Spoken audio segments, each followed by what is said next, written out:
Hi everyone, my name is Suzanne and I'm a Chinese metaphysics master in Hong Kong. Today I would like to talk about the topic of Feng Shui audits or Feng Shui consultations, and specifically when a good time is to actually get a Feng Shui audit done, because there's a lot of misconceptions about that.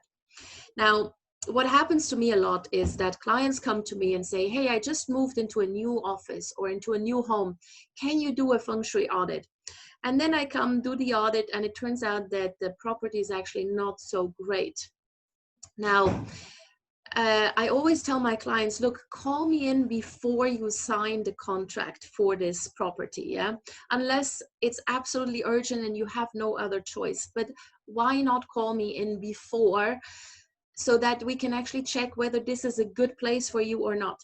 Now, not every place is bad or good for everyone. A place that has auspicious energies for you may be terrible for me.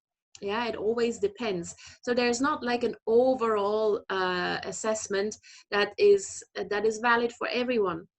But if you are moving, and let's say you have three options, you have like three options of offices or of residential premises you like, then get a pre-relocation audit done. It's just a very superficial audit that checks which property has better feng shui and is generally speaking better for you. And then after that, you can sign the contract, move in, and then we do a comprehensive audit. But we can already be sure that the property itself receives positive energies. Yeah. If you just pick a property because it's cheap or because it's urgent or whatever, you've already signed a 3-year lease, and then you call a feng shui master in, there are many things that we may not be able to rectify, yeah, and you will have to live with that for 2-3 years until you can actually break the lease or move on. And this is really something we want to avoid, because we want to make sure that you do get the best energies out of your property. So ideally, get a feng shui consultant in before you move. Now, let's say you've already lived in the property for a few years, and then suddenly things start to go wrong. Yeah, maybe you start getting sick more frequently, and maybe your marriage or your relationship isn't working out that great. Then of course, a pre-relocation audit is not an option, but there might have been something that you triggered, yeah, because previously everything was fine.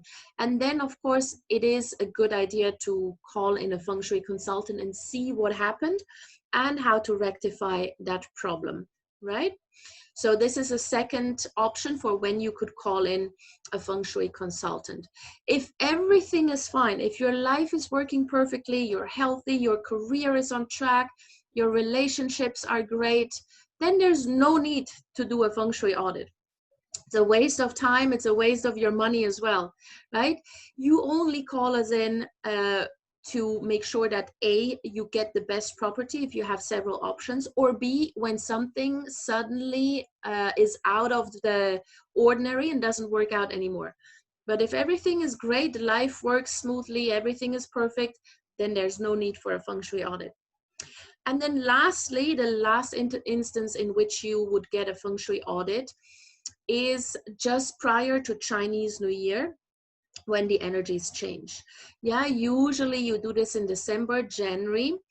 And what we usually do is, based on the initial audit that we've done, we just make a small few adjustments, yeah, to prepare you for the next year.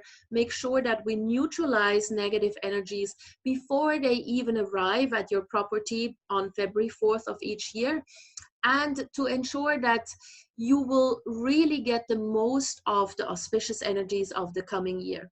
Yeah, this usually doesn't require many changes. It's small tweaks and adjustments that are easily done within an hour or so. And this is an optimal time. So if you have gotten your comprehensive feng shui audit, it's really important that you keep it updated and that you make those small adjustments prior to February 4th of every year to keep the feng shui in your property auspicious. So these are the times when you should be getting an audit. I hope this clarifies a lot of things, because a lot of people are always uncertain when they should be getting this. But if you do have more questions, or if indeed you need an audit, then please contact me. My contact details are in the notes below.